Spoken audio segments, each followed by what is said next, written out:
Madame, Monsieur, bonsoir. Merci de nous rejoindre à la une de l'actualité.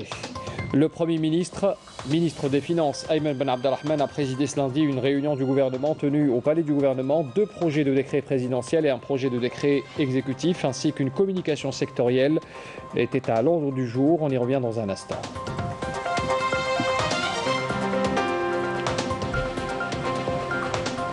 Le général de corps d'armée, Saïd Chengueleha, chef d'état-major de l'armée nationale populaire, s'est exprimé lors d'une allocution d'orientation à l'occasion d'une visite au niveau de l'école nationale de santé militaire en première région. On y reviendra en détail sur l'allocution du chef d'état-major de l'armée. Des dons au profit des structures de santé et de familles vulnérables de la wilaya Tizi Ouzou ont été remis ce lundi par le Croissant Rouge algérien en prévision de la rentrée scolaire dans cette wilaya qui a vécu le drame des incendies cet été.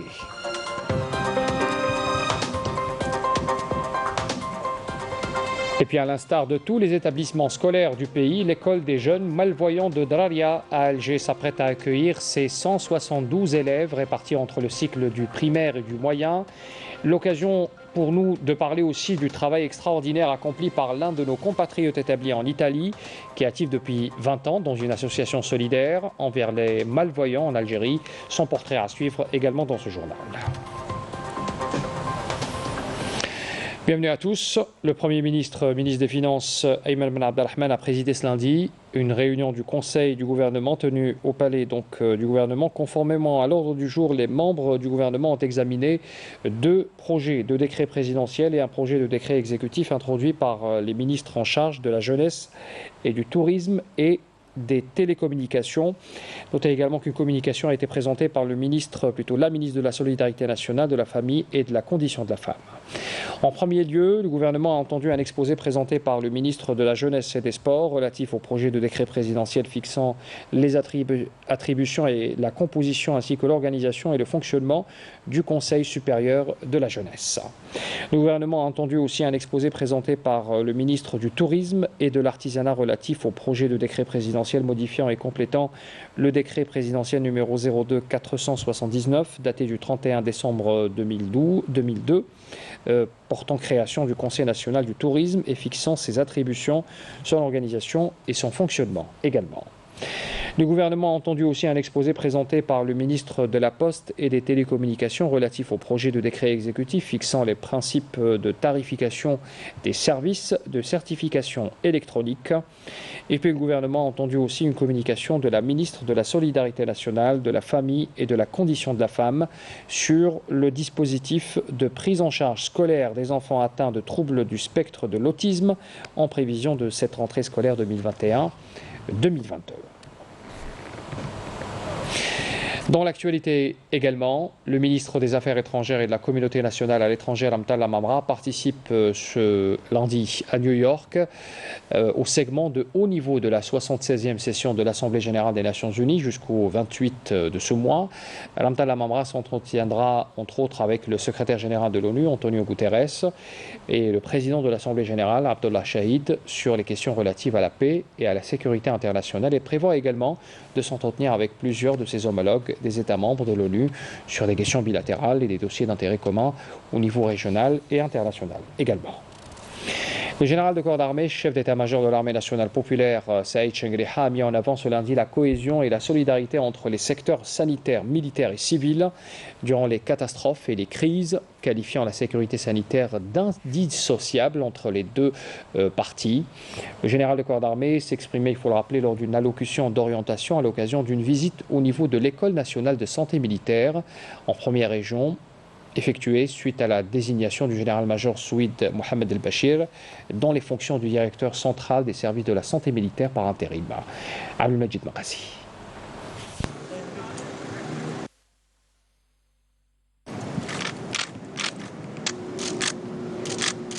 Après la cérémonie d'accueil, le général de corps d'armée, accompagné du secrétaire général du ministère de la Défense nationale, du commandant de la première région militaire et du directeur central des services de santé militaire par intérim, a tenu une rencontre avec les cadres et les personnels de la santé militaire. À cette occasion, il a adressé une allocution d'orientation suivie par visioconférence par les cadres de la santé militaire déployés à travers les régions militaires. À ce titre, il a souligné que cette visite reflète le grand intérêt accordé par le haut commandement au secteur de la santé militaire en tant que partie intégrante du corps de bataille de l'armée nationale populaire et qu'elle a également pour objectif de donner un ensemble d'instructions et d'orientations allant dans le sens de la création d'une nouvelle dynamique à même de promouvoir ce secteur au niveau escompté. ولقد حرصت بهذه المناسبة على الالتقاء شخصيا بكم. J'ai tenu personnellement à venir à votre rencontre, vous les cadres de la direction centrale des services de santé militaire, pour traduire en cette occasion le grand intérêt porté par le haut commandement de l'armée nationale populaire au secteur de la santé militaire, qui constitue une partie intégrante de notre corps de bataille, mais également pour donner un ensemble d'instructions et d'orientations allant dans le sens de la création d'une nouvelle dynamique, à même de promouvoir ce secteur sensible au niveau escompté, à travers notamment l'amélioration des conditions de prise en charge médicale multiforme des personnels du ministère de la Défense nationale et de leurs ayants droit, ainsi que le maintien d'une disponibilité permanente pour intervenir et soutenir le secteur de la santé civile en période d'épidémie, de catastrophes et de risques majeurs. Améliorer les conditions de prise en charge totale de nos personnels et de leurs ayants droit et assurer une couverture sanitaire à nos concitoyens qui vivent dans les régions montagneuses, isolées, frontalières et du Grand Sud représente en effet l'un des principaux objectifs que nous veillons à atteindre dans le cadre de la mise en œuvre de l'approche globale adoptée par le haut commandement, conformément aux orientations et instructions de Monsieur le Président de la République, chef suprême des forces armées, ministre de la Défense nationale, visant le développement des capacités de l'armée nationale populaire dans le domaine de la santé. في إطار المقاربة الشاملة والمتكاملة الأهداف التي تتبناها القيادة العليا طبقا لتوجيهات وتعليمات السيد رئيس الجمهورية القائد الأعلى للقوات المسلحة وزير الدفاع الوطني. À cette occasion, le général de corps d'armée a souligné la nécessité qu'il y a pour le secteur de la santé militaire de poursuivre ces démarches louables visant à raffermir les liens d'unité et de cohésion entre notre valeureux peuple et son armée, particulièrement durant les catastrophes et les crises. À ce titre, il a fait mention du rôle vital assumé par les personnels de la santé militaire face à la pandémie de la Covid-19 et rendu hommage au sacrifice de tous les personnels militaires et civils confondus qui ont donné leur vie pour sauver les malades atteints de cette dangereuse épidémie. على صعيد آخر يتعين على قطاع الصحة للجيش الوطني الشعبي سليل جيش التحرير الوطني.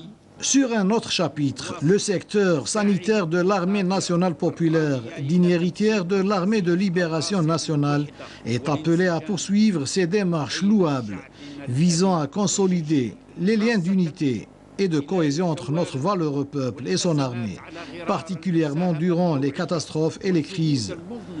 Un exemple en est votre contribution qualitative et vos efforts laborieux face à la pandémie de la Covid-19, où la solidarité et la conjugaison des efforts entre les secteurs sanitaires, militaires et civils ont été portés à leur apogée et ont réussi dans une large mesure à limiter les conséquences fâcheuses de cette pandémie sur notre pays.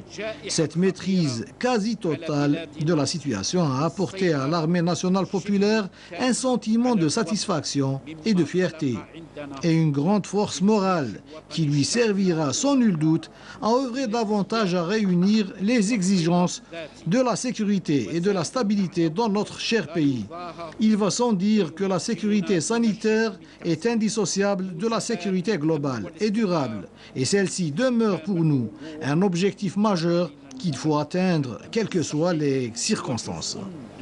À ce titre, je tiens à saluer les personnels de la santé militaire, parmi les professeurs, les médecins et les infirmiers, pour le rôle vital qu'ils ont assumé aux côtés de leurs collègues du secteur sanitaire civil pour endiguer cette pandémie. Tout comme je tiens à rendre un vibrant hommage à tous les personnels militaires et civils qui ont sacrifié leur vie pour sauver les malades atteints par cette dangereuse épidémie. من أساتذة وأخصائيين وأطباء وممرضين في مواجهة هذه الجائحة والمساهمة إلى جانب نظرائهم في القطاع الصحي المدني في التغلب عليها كما نقف جميعا وقفة خشوع وإجلال أمام تضحيات كافة المستخدمين العسكريين والمدنيين الذين ضحوا بأرواحهم لإنقاذ المصابين بهذا الوباء الخطير. Enfin, le général de corps d'armée a donné un ensemble d'orientations portant notamment sur la moralisation de la profession médicale, l'amélioration des conditions d'accueil, d'orientation et de prise en charge psychologique des patients, outre la nécessité d'assurer la maintenance régulière des équipements médicaux mis à disposition des hôpitaux militaires et de générer une cohérence et une synergie entre les différents établissements de santé militaires. En prévision des élections locales du 27 novembre prochain, le président de l'ANI, Mohamed Charfi, a installé aujourd'hui les membres des 2 commissions chargées de fixer le temps de parole des candidats au niveau des médias audiovisuels, ainsi que la commission chargée du suivi de la campagne électorale. Des dons au profit des structures de santé et des familles vulnérables de la wilaya Tizi Ouzou ont été remis ce lundi par le Croissant Rouge algérien en prévision de la rentrée sociale et scolaire. C'est ce qu'a annoncé la présidente de cette organisation humanitaire, Saïda Benhabilas, qui s'est rendue dans la wilaya Tizi Ouzou pour superviser cette opération de solidarité. On l'écoute. Cette action de solidarité traduit la cohésion sociale et vient en soutien aux efforts des pouvoirs publics dans de telles circonstances. Des efforts que le Croissant Rouge algérien a toujours soutenus. Aujourd'hui, nous sommes à la veille de la rentrée scolaire et sociale. C'est la raison pour laquelle nous avons pensé à lancer cette vaste campagne à destination des 58 wilayas. Une information que nous avons choisi de communiquer à partir de Tizi Ouzou, où nous avons octroyé aux familles sans colis alimentaires et sans cartable équipé. Ils seront plus de 10 millions d'élèves des 3 cycles de l'enseignement qui rejoindront donc demain les bancs de l'école pour la rentrée scolaire 2021-2022. À Tizi Ouzou, on se prépare également et on prépare cette rentrée scolaire dans une ambiance particulière. Vous le savez, cette année, après le drame vécu cet été en raison des incendies, les enfants se préparent cette année scolaire en espérant des jours meilleurs. Reportage Bedia Amarni. Salantaka, au village Eger Adloun, la veille de la rentrée scolaire. Les enfants profitent de leur dernier jour de vacances avant de renouer avec les bancs de l'école. Ils jouent pour oublier un peu leur traumatisme causé par les incendies. Un épisode dur de leur vie qu'ils ne sont pas prêts d'oublier. Ils nous racontent.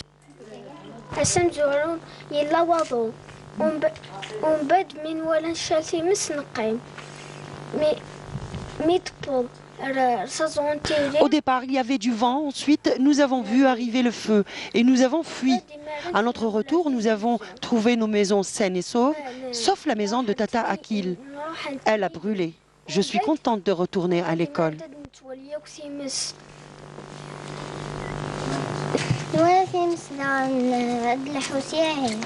Nous avons vu le feu arriver de là. Ensuite, il est passé de l'autre côté. Le feu sautait.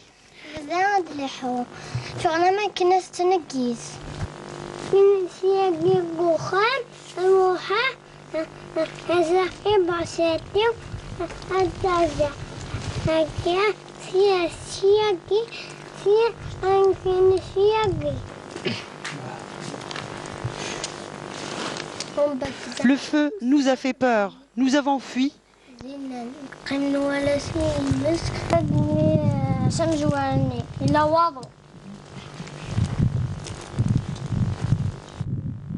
Chacun se rappelle dans le détail de cette journée où ils étaient contraints de quitter leur hameau pour se réfugier à Tizi Ouzou.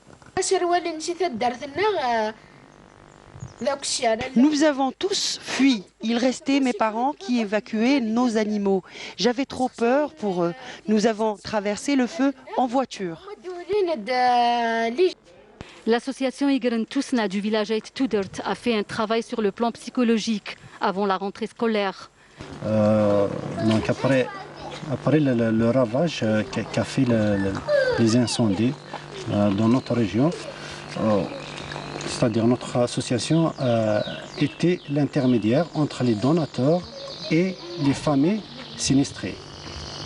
Donc on a distribué tout d'abord les denrées alimentaires. Ensuite on a pensé à initier une journée, c'est-à-dire on a pensé aux côtés ou bien à l'état psychologique des familles sinistrées, notamment les enfants traumatisés par les incendies et les feux. Il faut savoir qu'après les feux, il y avait énormément d'enfants qui ont été affectés par tous ces événements, que ce soit tous ces événements de panique, de peur, et que cet impact, ça s'est traduit par des épisodes de cauchemars. Il y a même des enfants qui ont été atteints par le diabète. Voilà, donc il y avait des dessins qui étaient concentrés centrés sur la nature, d'autres sur les foyers. Et les psychologues ont traduit ça dans le sens où les enfants sont toujours attachés à leur foyer familial. Ce travail de psychologie se poursuivra tout au long de l'année scolaire pour permettre aux élèves de surpasser leur traumatisme qu'ils ont plus ou moins évacué grâce aux psychologues de la région.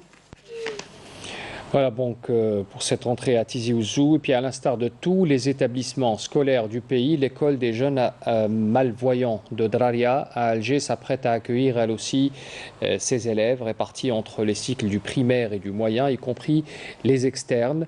Tout est fin prêt. On voit cela dans ce reportage signé Yamina Saïdji. La rentrée est souvent synonyme de stress, particulièrement pour les élèves aux besoins spécifiques et à leurs parents.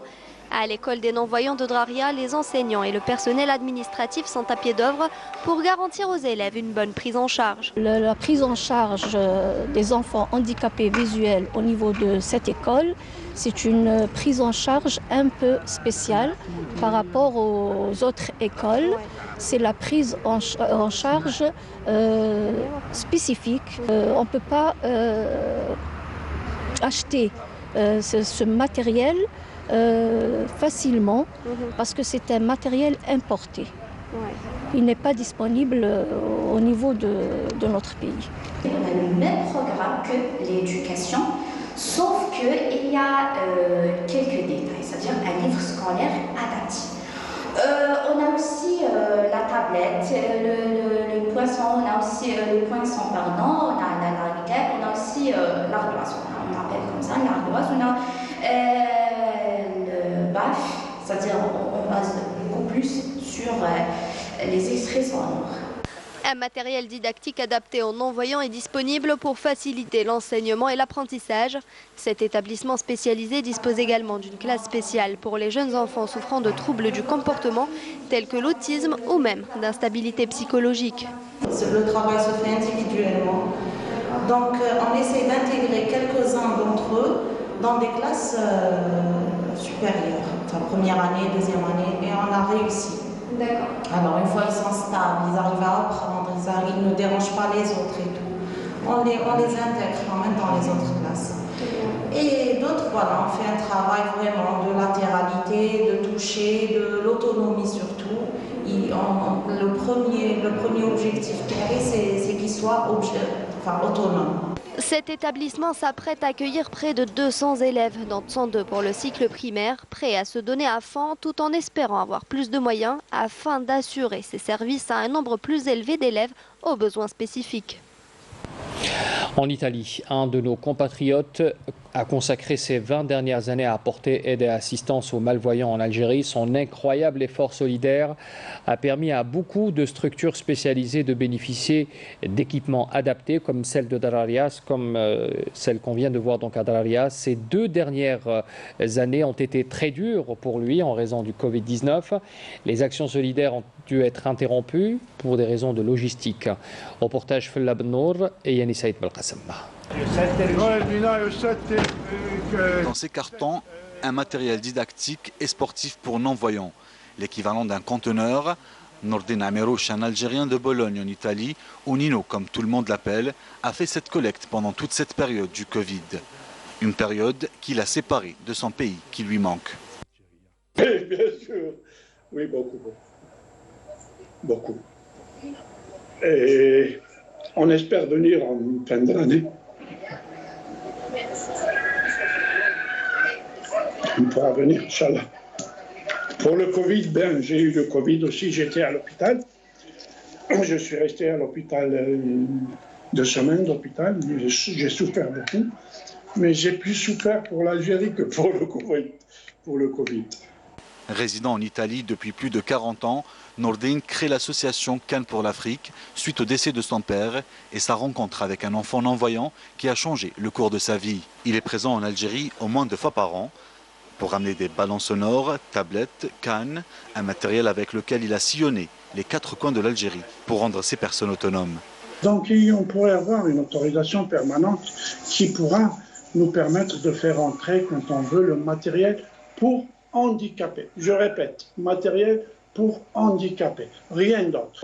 On ne doit pas seulement essayer, on doit essayer et permettre à la diaspora d'aider notre pays. Cela est très important. Mais Nino veut aller encore plus loin. Il y a quelques mois, il fait une formation consacrée aux formateurs des sportifs non-voyants. Son rêve est de créer un centre pour cette catégorie à Oran. Parce que dans cette école, il y a des dortoirs. Parce que ce centre sportif n'est pas seulement pour Oran, mais il sera pour Mostaganem, pour toute la région de l'Oranie. Donc les gens qui vont venir dans cette école, ils pourraient dormir, je parle des non-voyants, ils pourraient apprendre à être indépendants. Et cela me permettra d'organiser, d'enseigner aux enfants non-voyants de faire du sport, de devenir champion du sport, comme les derniers qu'on a eu le mois passé.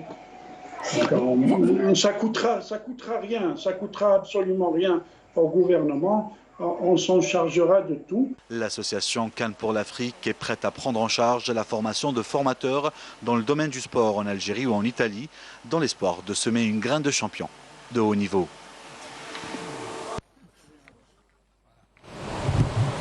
Météo Algérie émet un bulletin météo spécial annonçant de fortes pluies, parfois sous forme d'averses orageuses, qui affecteront à partir de demain et jusqu'à après-demain plusieurs wilayas du centre et de l'est du pays. Les wilayas concernées sont par cette vigilance orange sont Chlef, Aïn Defla, Tipaza, Alger, Blida, Boumerdes, Tizi Ouzou, Béjaïa, Djidjel, Bouira et Médéa. Le BMS dans la validité s'étale jusqu'à mercredi 6h du matin. Indique aussi que les quantités de pluie accompagnées localement de chutes de grêle sont estimées entre 20 et 30 mm et peuvent atteindre ou dépasser localement les 40 mm, ajoute encore le bulletin météo émis par Météo Algérie.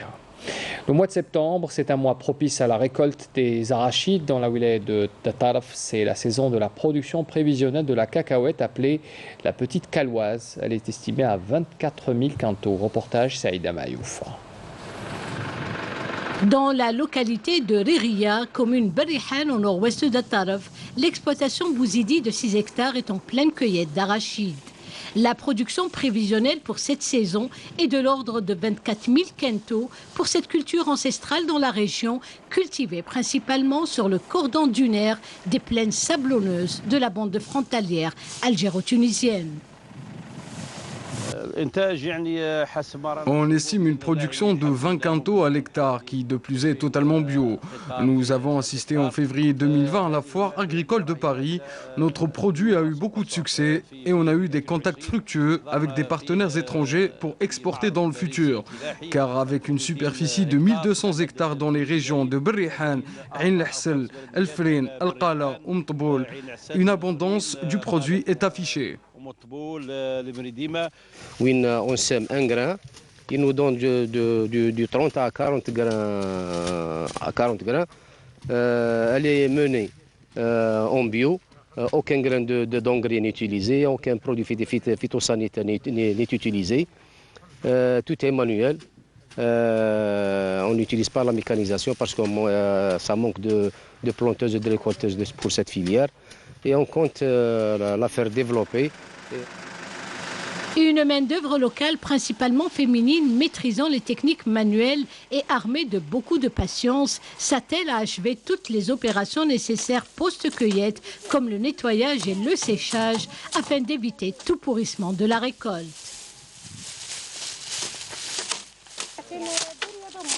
C'est un métier que je pratique depuis mon jeune âge. J'ai appris cette technique sur le tard et la cacahuète nous fait vivre.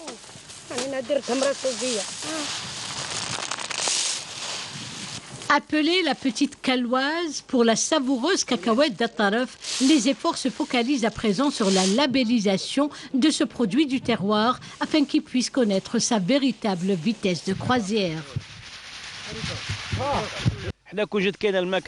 Nous déplorons le manque de mécanisation et de récolteuses pour nous faciliter la tâche, surtout que les conditions climatiques sont très favorables par là. Nous relevons le défi malgré tout et nous espérons une labellisation de notre produit à l'international.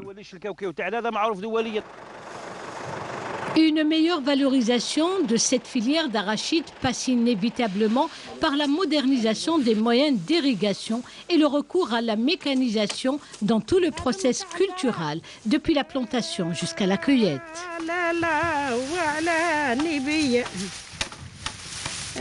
Le bilan Covid pour ce lundi 20 septembre, 166 nouveaux cas confirmés de coronavirus, 145 guérisons et 15 décès ont été enregistrés ces dernières 24 heures, selon un bilan dressé ce soir par le ministère de la Santé.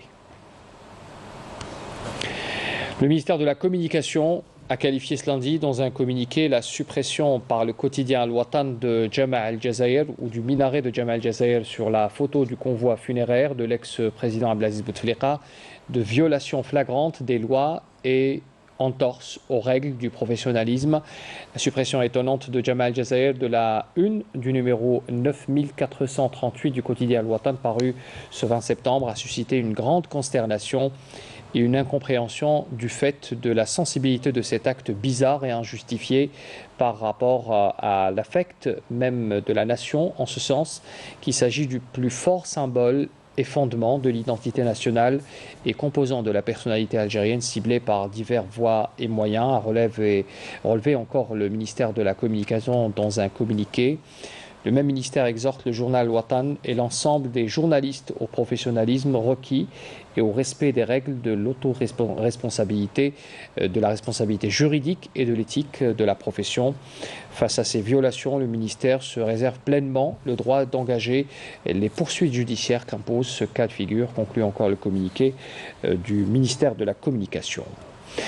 Dans l'actualité internationale, l'instance sahraoui de la lutte contre l'occupation marocaine du Sahara occidental, l'ISACOM, a salué la candidature de Sultana Sid Brahim Khaya pour le trophée Sakharov pour la défense des droits de l'homme et de la liberté de la pensée octroyé par le Parlement européen aux organisations et aux militants des droits de l'homme.